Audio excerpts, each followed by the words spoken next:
Mbolo à tous, si vous êtes parent, il y a de grandes chances que vous ayez déjà utilisé un écran pour survivre. Ici, on ne juge pas, on comprend. Bienvenue dans Madame K, déconnecte et reconnecte, le rendez-vous des parents parfaitement imparfaits qui souhaitent se reconnecter à l'essentiel.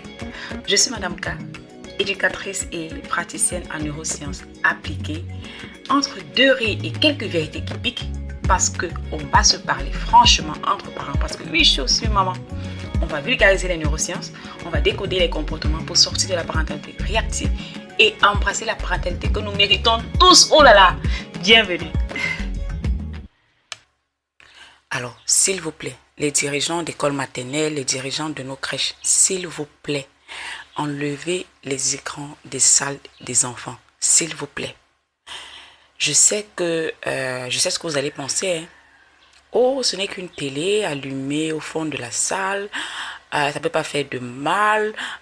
C'est quoi là? C'est encadré. C'est nanani. C'est nanana. Je vous arrête tout de suite. Ah non. Ce n'est pas du tout cool. Oui, je sais parce que beaucoup de parents vont dire, ah non, c'est cool. Il y a même des parents qui le réclament. Mon Dieu. Ce n'est pas cool, s'il vous plaît. Pas cool pour le cerveau de votre enfant, pas cool pour son développement. Et non, ce n'est pas une opinion personnelle de Madame K un peu radicale. Ah non, c'est aujourd'hui un consensus scientifique international. Et je vais vous expliquer pourquoi. Calmement, simplement. Le jeune enfant ne se développe pas en regardant le monde. Il se développe en l'expérimentant. Pendant les premières années de vie, le cerveau apprend grâce aux sens, d'accord? Notamment justement les 5 sens. Mais deux sont particulièrement dominants durant la petite enfance, entre 0 et 3 ans. Le toucher et le goût. Vous l'avez tous vu, hein, je suis sûre que vous l'avez remarqué, un bébé, d'accord? Il attrape un objet, il le retourne, il le tapote et hop, direction dans la bouche. Et maman qui crie après lui, ah, enlève ça de la bouche, non, c'est sale. Ce n'est pas sale, ce n'est pas bête, c'est neurologique les mamans. Chaque contact envoie un message au cerveau. C'est doux, c'est dur, c'est froid, c'est sucré, c'est amer. C'est ce qu'on appelle l'expérience sensorielle directe. Et c'est le moteur principal du développement cognitif de nos bébés. La télévision, elle fait exactement l'inverse. Elle coupe le lien actif avec le monde. Devant un écran, l'enfant ne touche pas, il ne manipule pas, il n'explore pas, il ne teste rien. Il devient spectateur. Il rit quand le petit chat rit, mais il ne sait pas pourquoi en fait. C'est une connaissance sans racine profonde. Un peu comme réciter l'alphabet sans comprendre le lien entre les sons et les lettres. Le cerveau reçoit, mais il ne construit pas.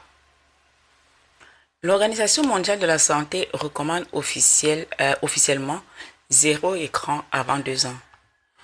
Pas plus d'1 heure par jour, entre 2 et 5 ans, et toujours en présence d'un adulte. Ouais, il ne s'agit pas de mettre la chaîne enfant et d'aller s'occuper, vaquer à d'autres occupations, non.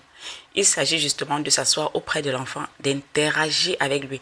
Parce que même là, effectivement, quand vous mettez l'écran et que vous êtes assis avec l'enfant, l'enfant n'est plus simplement spectateur. Il interagit avec vous et avec l'écran. D'accord, vous formez un trio. Alors, les études montrent une association claire entre surexposition aux écrans et retard de langage, trouble de l'attention, agitation, trouble du sommeil, baisse des interactions sociales.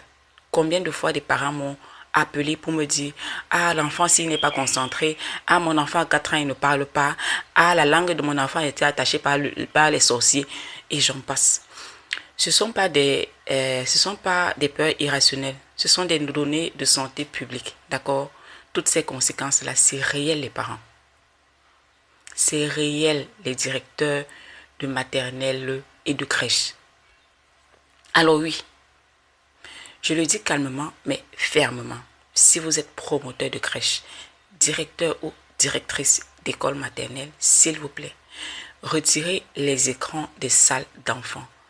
Ce n'est pas être anti-moderne, mais c'est simplement une action que vous mettez en place pour protéger le développement neurologique.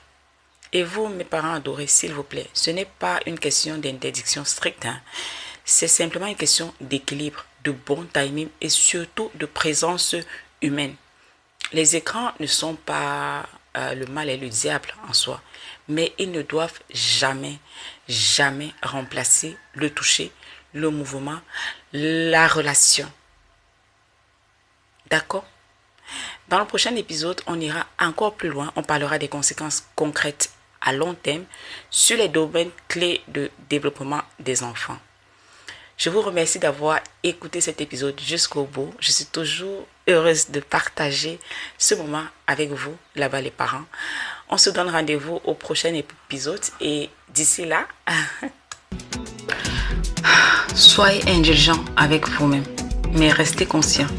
Ici, on déconnecte pour mieux se reconnecter à la maison. C'était Madame K. Home, Pichi Fofon.